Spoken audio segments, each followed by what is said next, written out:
Welcome back. Now, the Zimbabwean presidency of Emmerson Mnangagwa appears much like his predecessors Robert Mugabe's, under which international sanctions were first imposed. It is a litany of violence, oppression, and alleged vote rigging. Even so, there are mounting calls for international sanctions to be lifted. Joining me to put forward the case as to why it is in Zimbabwe's interest to end sanctions is Patson Malisa. He is the Deputy Presiding Officer at the African Union's Economic, Social and Cultural Council. Thank you, Patson, for coming. Thank you, sir. We also have Jimayi Muduvuri. He is the patron of the Zimbabwean Amalgamated Council of Churches. Welcome, sir. Welcome. Let me start with you, Patson. From an AU perspective, is this the time? And I will tell you what, it's a loaded question. Indeed. In fact, it's 10 years overdue. From the African Union's perspective, in 2009, the heads of government passed an assembly decision calling for the immediate ending of all sanctions against Zimbabwe for the easing of economic and the humanitarian situation on the ground. Now, when you look at the situation on the ground, as you referred to, and what we have seen in the past few weeks, I think is an accurate reflection, if you like, about what we're talking about in terms of the situation on the ground. Would it be correct to be lifting sanctions when you have what appears, from what we have seen, all of us, violence committed by the state against citizens? Well, it actually testifies of the impact of sanctions on the country of Zimbabwe, because the main focus of strife there is the economic downfall of which is being perpetrated by the lack of the development of Zimbabwe due to sanctions and inability to trade with the rest of the world. Because for you as a country to develop, especially in our globalized age, you need foreign currency, you need the global markets. Now, if you're isolated from that, you have little to no way of actually growing a formal economy. Yeah. And that's the reason why people have no choice anymore but to find other means to try and solve the problem. Yeah. But we are saying, as the African Union, let's look towards a more developmental oriented address, and that is to equip the citizen with the opportunity to uplift themselves. Okay, I'll come back and we'll talk about perhaps other means in which we can try to correct the situation. Mr. Muduvuri, let me come to you. From a church's perspective, the suggestions would be that churches obviously would be more in tune with what's happening on the ground. Would you support the call for an end to sanctions, given what we saw in the past few weeks, given also some of the questions that were asked around the conduct of last year's elections? Yes, supporting the African Union with Patron here, as the patron of churches myself, I support what he's saying. Yes, the people of Zimbabwe are suffering. One, in terms of election, in fact, politics, I'm here standing on behalf of churches, but not politically. The churches, in fact, they are saying the political ground already is finished. 2018, after the elections? Yes, 2018, 2017, Mnangagwa was in office 2017 to 2018. Yes. He managed himself to improve the political playing ground, in fact. How did he manage that? In fact, politically, as churches ourselves, we had, during the election period, there was nothing. There was totally, people were doing you mean peacefully. In terms of violence? Peacefully. Okay. Yes. Even toward the election, in fact, we even said this government, for the first time, we didn't see that type of an election since independence, 1980. Okay. Mnangagwa personally said to himself, all churches, political parties, let's build Zimbabwe. Yes. We know very well our country is under sanction. Yeah. Let's move forward as Zimbabweans and make sure we must do this election 100%. What about the questions that we asked about the conduct of the elections themselves, the process of the elections themselves, and then also the outcome of it?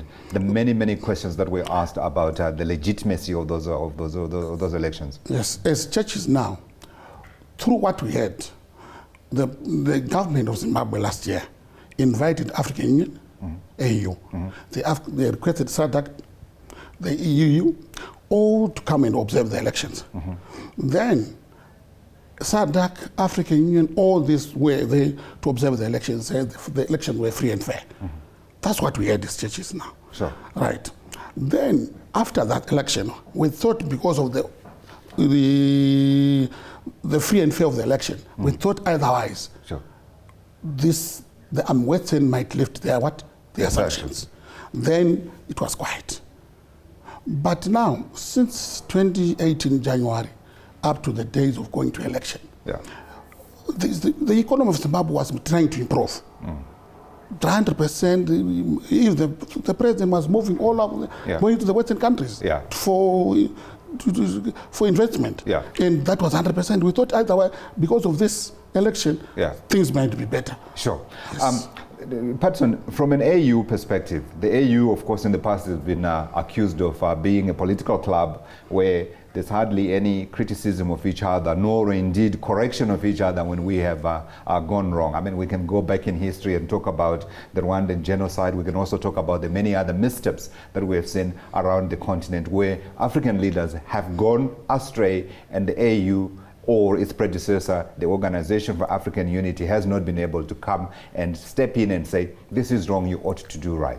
Why should we believe now that the AU is not simply siding with its political brothers and looking at the practical situation on the ground and help correct the economy?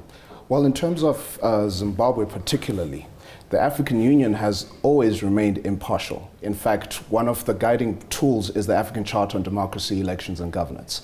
And as a result of this charter, when a crisis came about as a result of the 2008 elections, we actually had the SADC region take ownership of making sure that the two parties come together and decide on a consensus, and hence the global political agreement which was put in force. That was a decision made by the leaders. It was not enforced on them, but the process and submission thereof was a result of African Union intervention through the SADC region. As you'll read in the African Charter on Democracy, Elections and Governance, whenever there is a regional conflict or a conflict within a country, it's up to the region to first make that intervention and then report to the Assembly of Heads of State. And it was after the satisfaction that indeed this process had been followed in a route of consensus.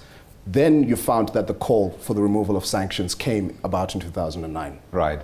Some have suggested that when you look at Zimbabwe's society, there's a big fracture between obviously the ruling party and the opposition, and that perhaps a way forward would be for Zimbabweans to speak with one voice. I haven't heard the AU say it's at the forefront of trying to bring the two parties together, and perhaps if the government and the opposition were speaking with one voice, it might make for an easier conversation, if you like, to go to Washington and say, hello, we Zimbabweans, we are saying to you, our country requires you to lift our sanctions. True. In fact, one thing that also must be noted about the African Union is that our role is to ensure that process and substantive justice is executed. And therefore, even when we go and we observe elections, we are observing for the ballots opening empty, opening on time of the polling stations, ensuring that everyone votes, ensuring that the votes are counted properly, and ensuring that indeed there was no advertising of political parties during election day, and there was no intimidation or threats of violence. And it is based on these antics that we then provide our report with regards to the democratic process. We even go as far as looking at how much public advertising time was allocated to each political party. And if there is that mistake, we actually put it in the report. In fact, one of the key matters that was actually raised from the previous election in Zimbabwe was that we actually raised our concern about the post-election violence. So we are not partial whitewashing whitewashing in our approach. However, we put the interest of the African citizen first. And for Zimbabwean citizens, they need the chance to develop their country. And for them to do that, they need those sanctions removed, and they need the chance to deal with the rest of the world. Are you trying to bring together the two parties? We are willing to provide that platform. In fact, we at the Economic, Social and Cultural Council, part of our main mandate is to ensure that all spheres of society, from governance to civil society can unite in integrating the African Union's developmental agenda. Have you been invited? Have you offered your intervention? I have offered my intervention to the Ministry of Foreign Affairs, and they are already considering it, and hopefully soon enough I will be in the country of Zimbabwe. Mr. Muduvuri, where are the churches? We're not hearing them. Yes, in fact, as the churches, voice of peace, right? The voice of peace. What is happening with the church now? Through all this, what is happening, himself, the president, in fact, he even said to all people who are involved to solve the problem in Zimbabwe, either the church, political parties, everyone. He said, please, let's come together. Is there a process that is ongoing? No, this is really my primary the process concern now, there is a problem somewhere there. Either, I don't know, because I'm speaking along church lines. Sure. Right. As church now, we have already started. We started this program last year in December. That's the time when we started moving with African Union. Right. And now it seems we are now moving toward the right direction, 100%. Are you... Right. What happened now with the student home now? When the president said, let us meet together, the political parties now, they will expect, what they're expecting is, they think either the president might say, all the political parties, let's come together and build a coalition government. Now, to be honest, is that what you're proposing? I thought, that's what I think. But now, to be honest enough, the Zanu-PF government went to election last year and won the election, 100%. Now they are saying, for them now to say to all the losing parties, let's have a coalition. Either, to be honest, as Christians now, it's difficult for them to do that. Bottom line is we've got a problem and we do not have a solution yet. The solution now, I think maybe, as churches, what we are doing now, it was better now for all the political parties to come together like what we have done as churches now. To say, let's assist the government, the sitting government, to say to them, please, what's your problem? Like what we are doing. We have approached the African Union.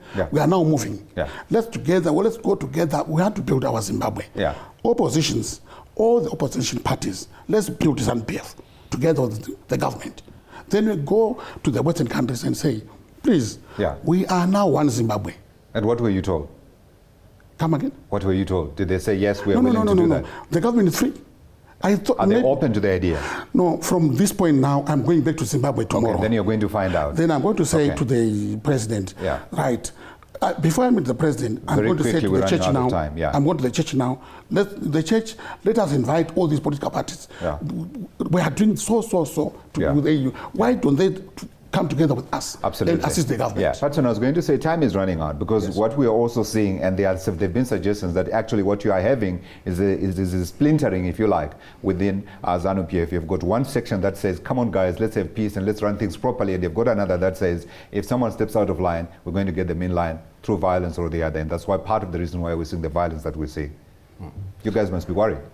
Well, for us, to be honest, in terms of intervention, the best way that we can intervene is by ensuring that we help create platforms for cooperative input, both from a government and civil society perspective. However, in terms of internal politics, we cannot interfere in that because that is the right of the citizen and the right of the political process within the country. So if we are going to then go and say, because we have heard, it would come about to be unrighteous. Yes. However, there is a Peace and Security Council of the African Union, whereas if indeed there are real problems that have got substantive evidence, they can be submitted there for a hearing, you see. But that such has not yet happened in the Republic of Zimbabwe, and therefore based on that, our approach to development in Zimbabwe is to ensure that the economic and social aspect is taken care of. My humble submission, perhaps that situation is now, perhaps the AU needs to be